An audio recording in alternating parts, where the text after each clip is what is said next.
Pero entrado en este periodo de transición, las tareas, una vez controlado el poder político, las tareas, las contradicciones, las dificultades son de otro tipo. A este poder revolucionario seguirá la pelea y la lucha contra el poder conservador, que intentará de una y otra manera recuperar el poder perdido. Esa pelea no acaba nunca. Hemos derrotado en una elección, lo derrotaremos en otra elección, pero siempre habrá un poder conservador financiado por las fuerzas reaccionarias del mundo que intentará luchar contra el poder revolucionario. Y esas hay que enfrentarlas mediante métodos democráticos y mediante métodos revolucionarios. Eso está clarísimo.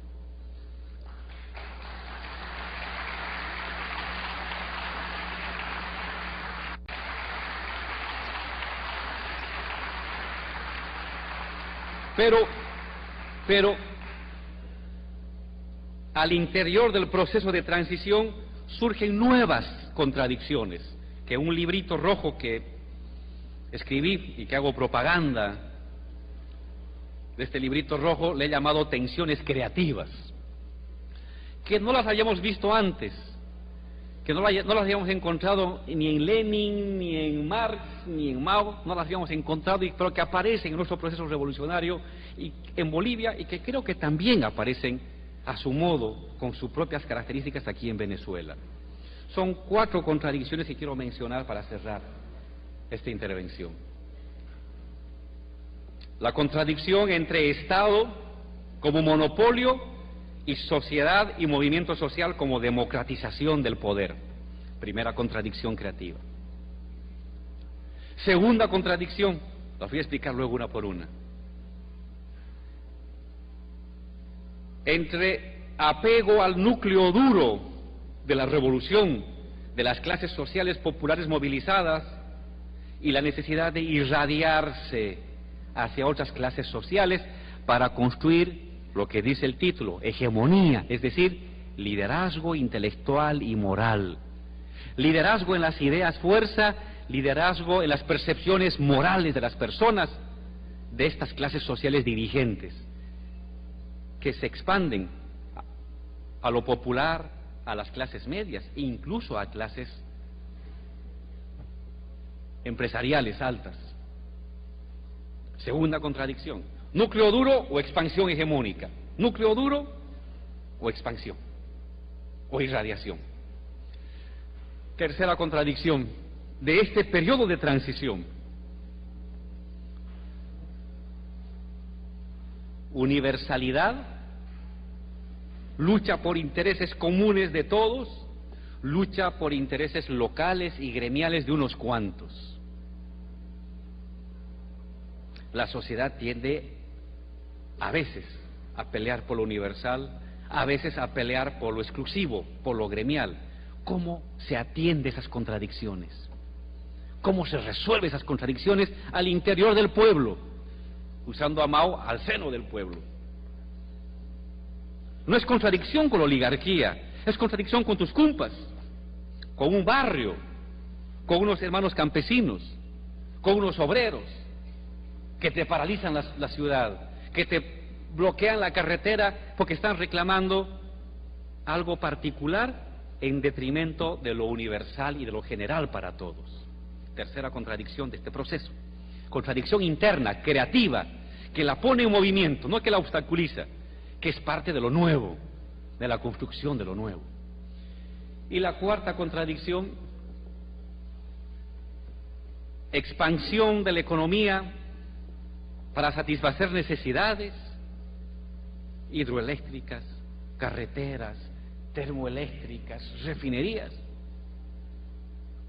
y defensa de la madre tierra, preservación del medio ambiente. Es otra contradicción. A quienes dicen hay que meterle con todo para generar más riqueza, porque necesitamos más riqueza para mejorar el salario de los profesores, para construir más hospitales. Pero otros dicen, oye, un momento, me estás destruyendo la naturaleza, me estás afectando el medio ambiente, detén esa carretera, detén ese pozo, detén esa hidroeléctrica porque me estás afectando la madre tierra. ¿Cuál de los dos? ¿Lo uno o lo otro? Son 4 contradicciones.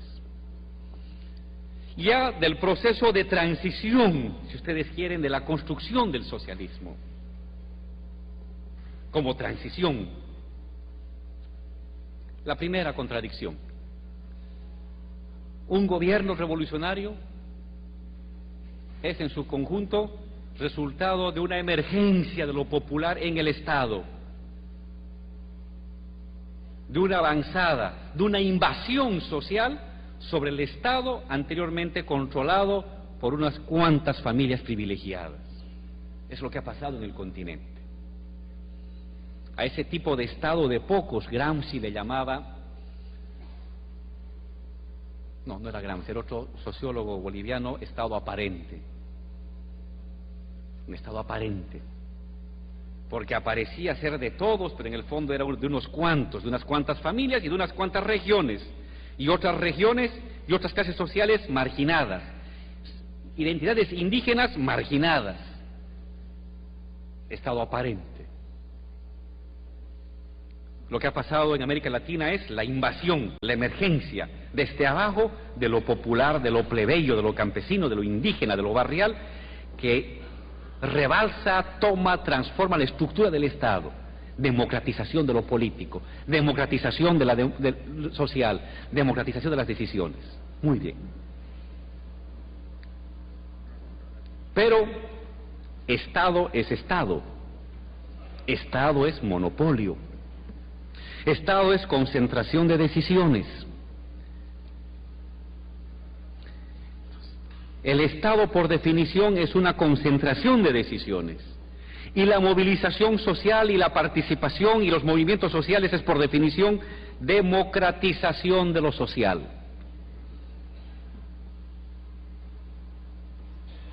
Esa es una contradicción. ¿Concentro decisiones o democratizo decisiones? Si concentro excesivamente decisiones, el Estado se separa de la sociedad, vuelve a constituirse una nueva élite del poder. Riesgo de la revolución. Pero si democratizo todas las decisiones, me paralizo. Ya no hay gestión. Y al mes siguiente o a los 6 meses vendrán a cobrarme cuentas los del barrio, los de la comunidad, los de la fábrica, porque al fin y al cabo lo que los compañeros quieren es que le construyamos su centro hospitalario, le construyamos su carretera, le coloquemos su escuela, le habilitemos el centro laboral. Eso quiere también los compañeros, y nos van a cobrar cuentas en las elecciones si no hemos hecho eso. Eso yo no lo veía cuando era profesor, compañero Enrique Dussel. Cuando estoy en gobierno me doy cuenta de eso. No se puede ver desde afuera a veces.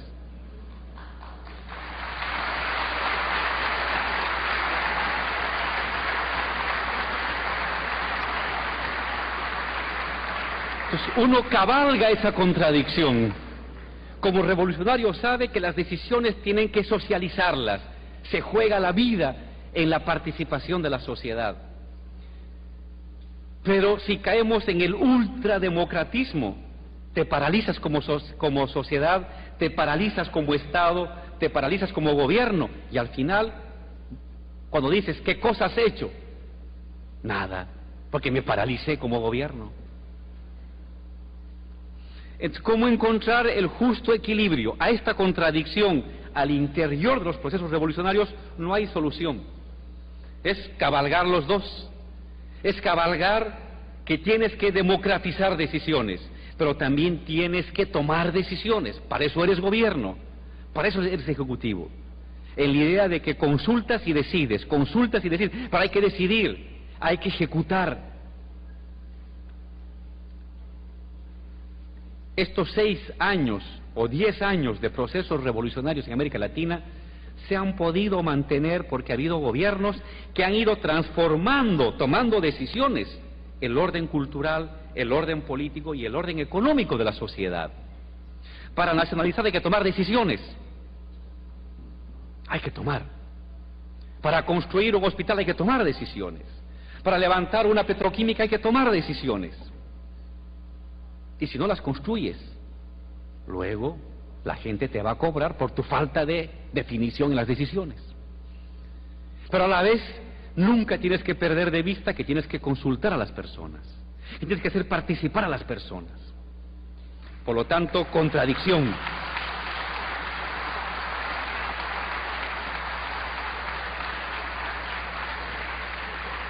¿Cuál es la salida a esa contradicción? No hay salida.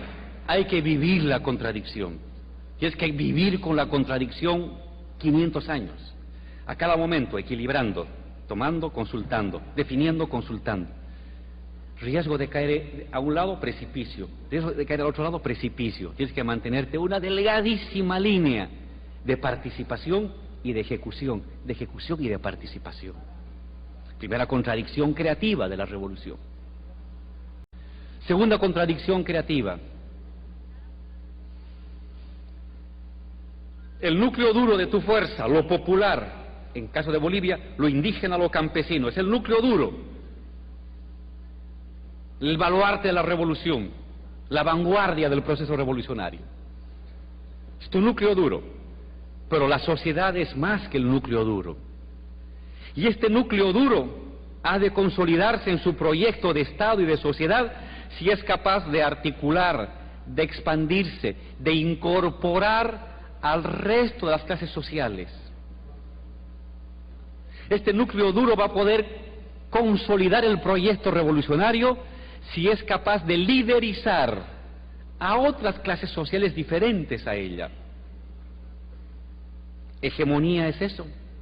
Hegemonía es liderazgo intelectual y moral. ¿Qué es liderazgo intelectual y moral? Es liderizar el sentido común de la sociedad, el sentido de lo justo, de lo valedero, de lo que vendrá hacia futuro, del orden de las cosas, del sentido de la sociedad, de cómo está organizado el país y hacia dónde debe ir. Eso tiene que liderizar el sector indígena campesino. Y liderazgo moral es haber trabajado en las percepciones profundas, éticas de las personas, de lo justo, de lo injusto, de lo válido, de lo inválido. Haber trabajado el orden moral de las personas y de la sociedad.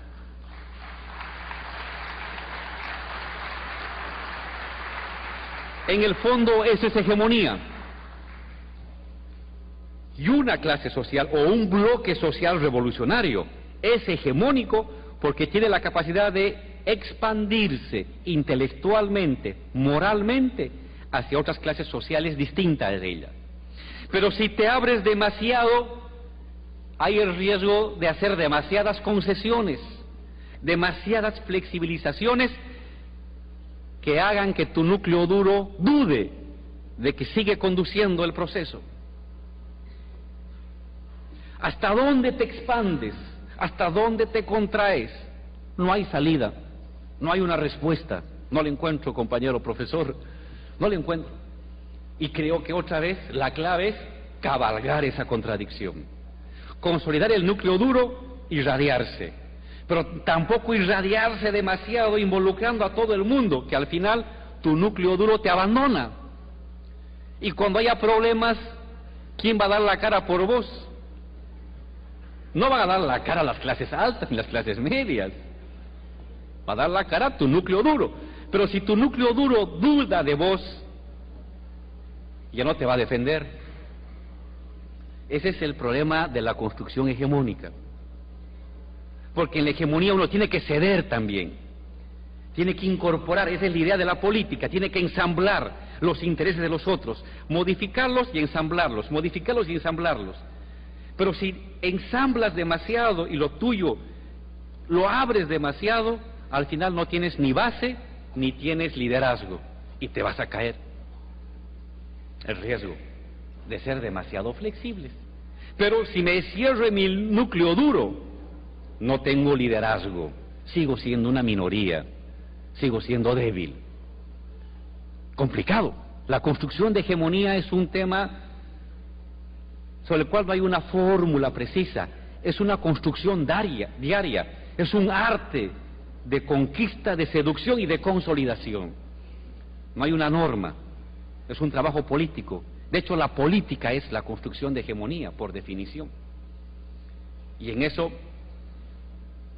no hay regla, no hay norma, no hay un procedimiento a imitar, es la lucha y la lucha la que va a definir cómo consolidas núcleo duro, tu vanguardia revolucionaria, y te expandes. Lo suficiente para incorporar a otras clases, para neutralizar a otras, pero sin debilitar tu núcleo duro. En esa habilidad política revolucionaria radica la consolidación hegemónica de una revolución. Y claro, mientras no logra eso, siempre habrá el riesgo de el retroceso. Siempre habrá el riesgo de el regreso de los conservadores, de la restauración conservadora, diríamos. Siempre va a estar el riesgo de una revolución. Por eso Lenin decía, una revolución verdadera es grande en la medida de que engendra una contrarrevolución tan grande como la propia revolución. Es otra contradicción en vivo que hay que trabajarla cotidianamente. La tercera contradicción creativa de un proceso revolucionario es lo general que representa a todos, lo particular de unos cuantos.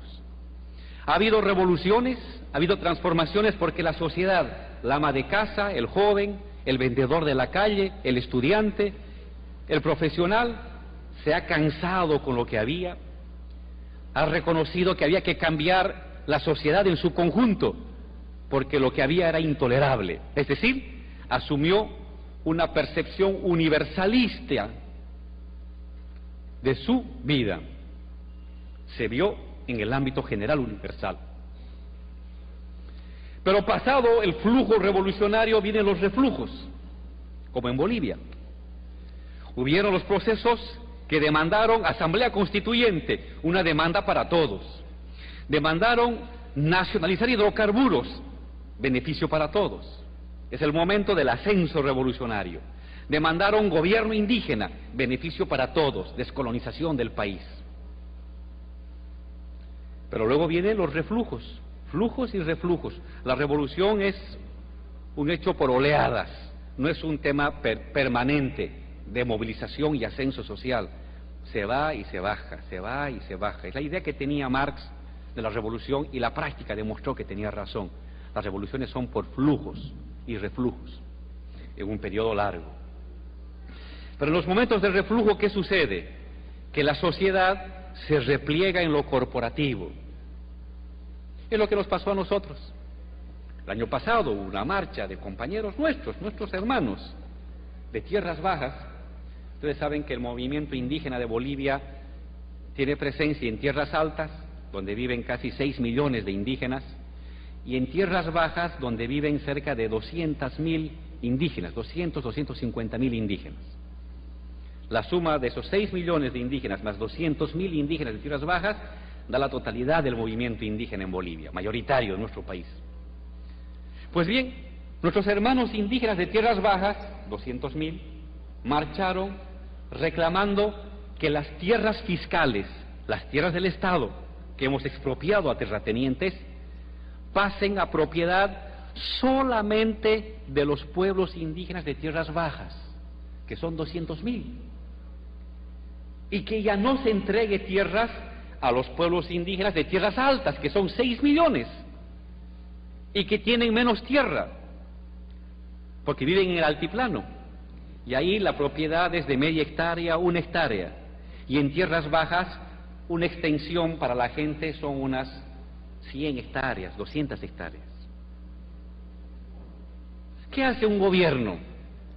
Son tus cumpas, son tus hermanos de lucha, has caminado con ellos, has luchado con ellos, pero ellos te dicen ahora, quiero que lo que es de todos solamente sea para mí.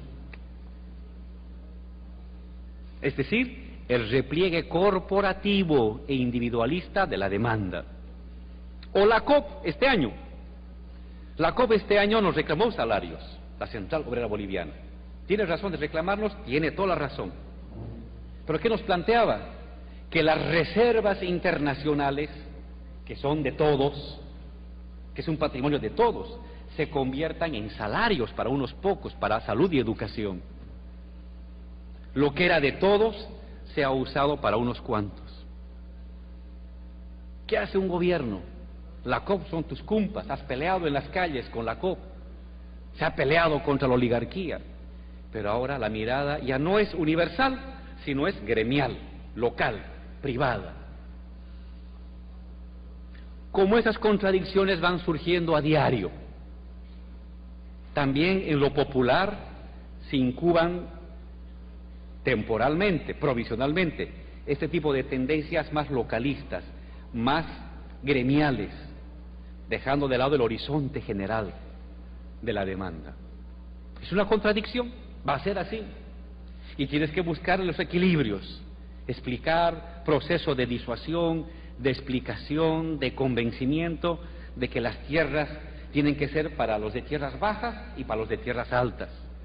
Que las reservas internacionales tenemos que usarlas para beneficio de todos. Es mejor utilizar eso para industrializar y de ahí saldrá la ganancia para los salarios. Es decir, un trabajo de persuasión y de discusión colectiva social. Los procesos de transición tienen ese tipo de contradicciones.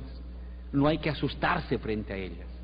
Hay que encontrar la vía democrática, la vía persuasiva, la vía del intercambio y mutuo convencimiento para resolver ese tipo de contradicciones que afectan los procesos revolucionarios. Y saber que en el mundo popular habrá momentos de lucha universalista, general, generosa, y momentos de repliegue particularista, de repliegue localista. Y luego un nuevo momento de universalismo y otro momento de repliegue. Y será así. Y aceptar que así es la vida, que así es el sector social, que así son los flujos y reflujos de la movilización social. Cuarta contradicción, creativa igualmente. Un proceso revolucionario en lo político tiene que traducirse rápidamente en resultados de carácter económico. Distribución de la riqueza, distribución de la propiedad, generación de más riqueza.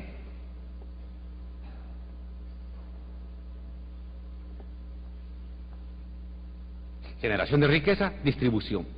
Después de tanto tiempo de pobreza y de miseria, hay un despertar colectivo, general, de generación, de distribución de riqueza, de satisfacción de necesidades básicas. Y para satisfacer necesitas recursos, necesitas dinero.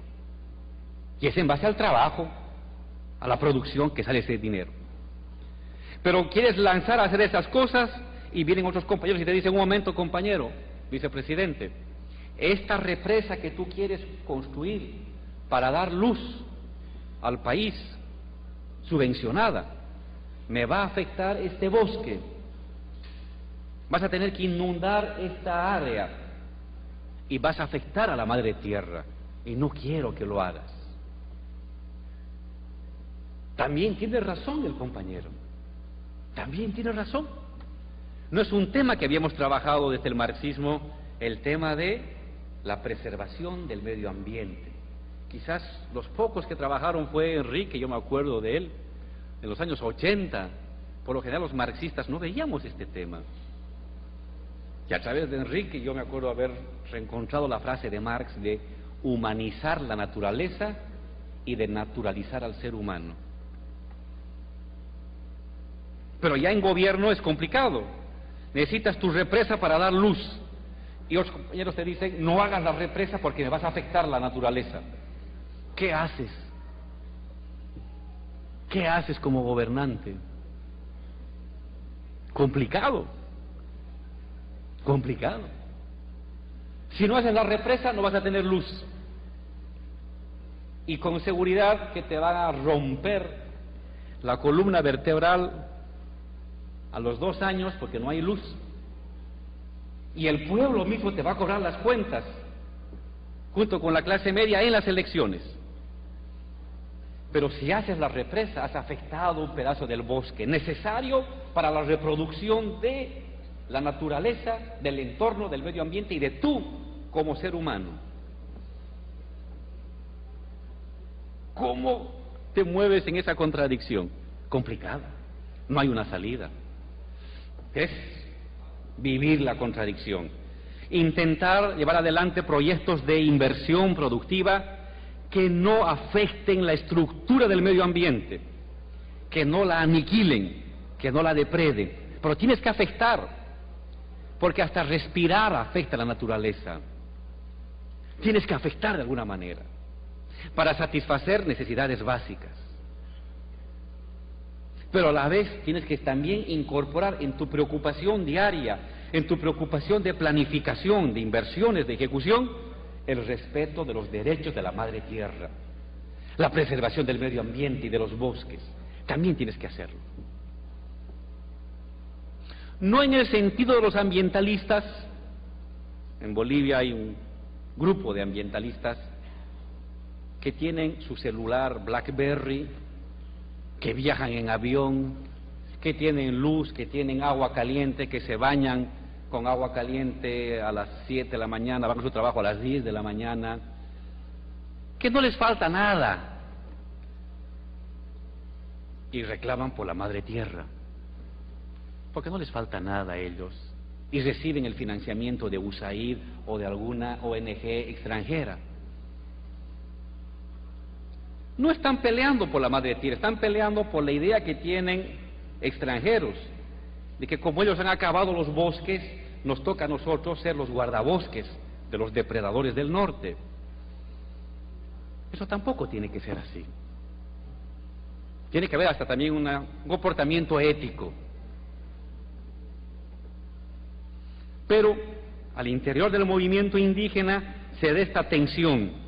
Compañeros que te reclaman inversión, ejecución, obras, distribución de recursos, y compañeros que te dicen no me toques la madre naturaleza. Hay una contradicción interna, creativa, que un gobierno revolucionario no puede eludirla, no puede mantenerse al margen, tiene que recoger las dos vertientes.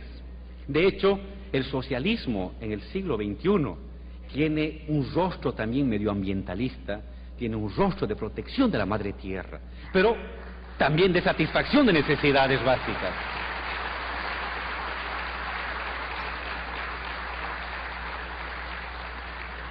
Contradicciones creativas al interior de los procesos revolucionarios. He mencionado estas 4, seguramente habrán muchos más. Monopolio, democratización. Núcleo duro, expansión y radiación hegemónica. Interés general, interés particular. Desarrollo que satisfaga necesidades básicas materiales, preservación de la naturaleza. 4 contradicciones del proceso revolucionario. Las estamos viviendo hoy, las seguiremos viviendo y emergerán otras hacia futuro. No importa, es así la vida, son así los procesos revolucionarios. Decía Marx, los procesos revolucionarios avanzan, retroceden, se caen, vuelven a levantarse, vuelven a caminar, vuelven a tropezarse, vuelven a caerse, vuelven a levantarse, hasta que algún momento llega un momento en que se podrán consolidar.